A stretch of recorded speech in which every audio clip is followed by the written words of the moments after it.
паре с Эльмирой Сейтаметовой. У нас была очень, я считаю, удачная выставка на контрастах. Это был батик и стекло. Выставка называлась «Радуга души». И чтобы сделать приятный, чтобы оставить какой-то след у присутствующих на этой выставке, у гостей, я предложила Эльмире напечатать календари с наших работ. Когда рисуешь на стекле, это не может быть масштабным, это не может быть большое количество этих работ. Это кропотливая, тонкая работа. Была такая цель – это сделать мои работы более доступны. И плюс положительный момент, полезный – это то, чтобы был календарь.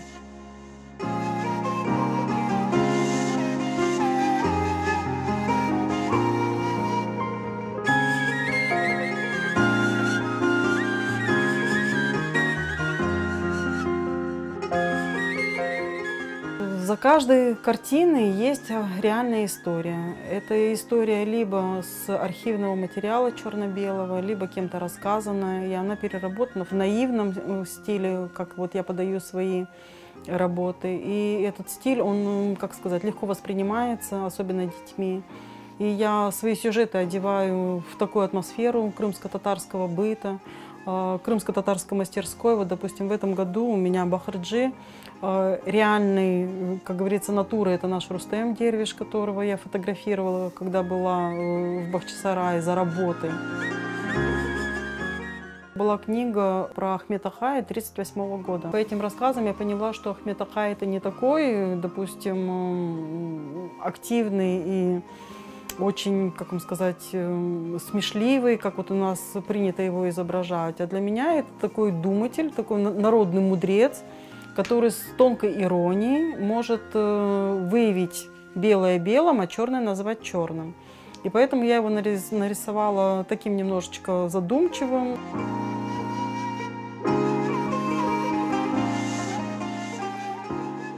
В этом году мне захотелось более живых выражений. Я обратилась в редакцию газеты «Харам». И вот 3 изображения, 3 календаря сопровождаются вот такими живыми выражениями, которые непосредственно вот подчеркивают самую вот изюминку, понимаете?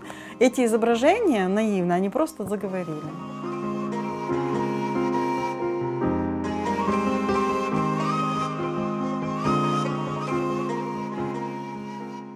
Работы, которые я рисую, я стараюсь восстановить в памяти вот через визуализацию, возобновить, возродить вот тот крымско-татарский Крым, который был еще до депортации. Через наивную такую подачу передать, знаете, чтобы мы не потеряли свою идентичность, потому что когда ты начинаешь интересоваться нашей самобытной культурой, и ты понимаешь, какое это было богатство, и то, что это может быть утрачено. И поэтому я свои миниатюры одеваю в традиционную одежду.